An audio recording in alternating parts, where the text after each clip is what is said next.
For a martial arts instructor, when they lose a student or face the criticism of one of their members of their academy, it feels a lot like being dumped. Um, I would suppose that that feels the same for the chef, the landscaper, the painter, or anybody else who's in a service-based business when they get negative feedback about what they've produced. So this fight is all about overcoming the critic and the breakup.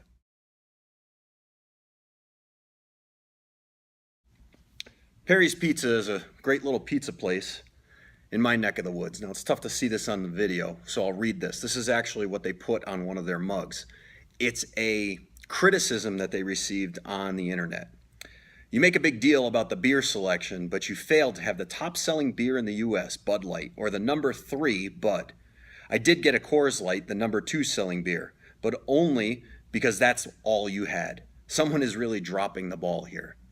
I love this place because of their beer selection mostly, but I really love the fact that they took a criticism and they put it right on their mug as a part of their identity. There's a drill that we do in class where one partner will put their back up against the wall and the other partner will be throwing punches.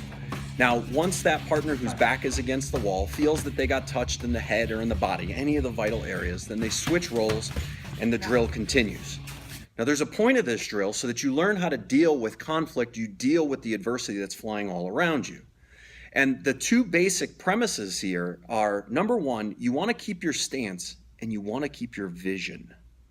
You have to keep your eyes facing what's going on. Now, the temptation is going to be to turn your head to look away. The problem is when you do that, you automatically get hit by that next shot. Yes, by running from the problem, you might immediately make a change. But by not holding your ground, not holding your stance, you end up paying the price in the long run. Now, the second concept is to be able to accept the fact that these attacks are just going to happen. Too often, fighters will get angry or frustrated or feel the need for revenge. Now, that tightness slows their body down. It even slows their thinking down. And it prevents them from doing the great work that they know that they can do. It prevents them from flowing and from getting to a higher level of achievement. So if you keep your focus, you keep your vision, and you accept that these punches are just going to happen, but more importantly, you accept the fact that you have the strength and the ability to defend yourself, that you have everything that you need to stay safe at this moment, then you'll thrive in this drill. All moments in your life, all circumstances could move you forward, even the punches. You see, a fighter is going to think to themselves, I'm strong, I'm powerful. You can't hurt me with this. I'm not going to let this attack change who I am. I'm going to let it identify me as something that's valuable and worth protecting. I'm not going to let this circumstance change my mood. I'm not going to let this situation change my happiness or my ability to celebrate life. A fighter knows that the most important fight that they have to make on a daily basis is the fight for feeling good.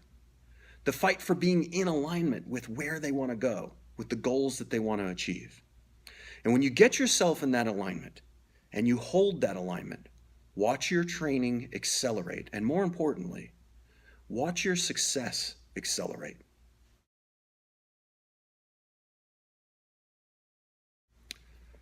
One last point.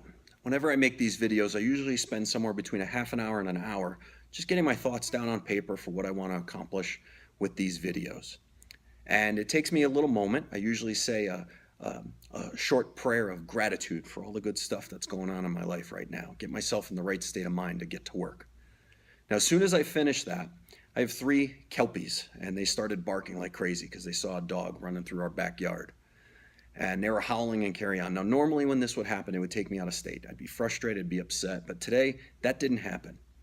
Today, I just started to listen. I was already in a really good place, and I started to listen to the dogs, and 2 of our dogs, Bella and Winston, were both howling, and I thought that that howling was pretty cute. And then I also listened to Samson's bark. I could tell the difference between the 3 of them, and he was barking with a lot of excitement, and I realized that this was a good energy that was happening in the house right now. So I went out, I petted them a little bit, gave them a little acknowledgement of my gratitude to them, and I still felt great. When I came back, I sat down, I lost no momentum, and I actually felt better about the work that I was about to do. It's an important lesson that you recognize that all negative energy works against you, and the only fight that you have to win is the fight for feeling good.